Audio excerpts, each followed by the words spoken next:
In this video, we're going to draw a scale drawing of this hall here.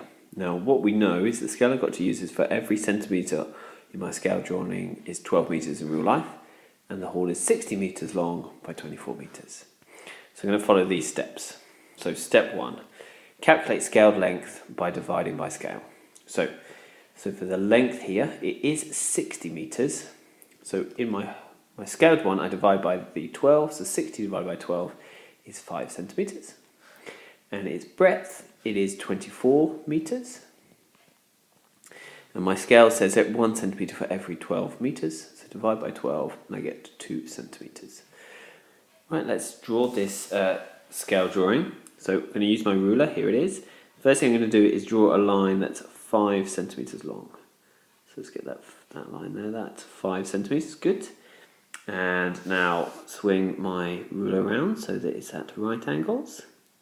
And draw a line of 2 centimetres. Here's my line of 2 centimetres. And then swing my ruler around again. And make sure we've got a line of 5 centimetres. Here's another line of 5 centimetres there. Let's just put over there. Yep. And then lastly, my 2 centimetre line here should go there.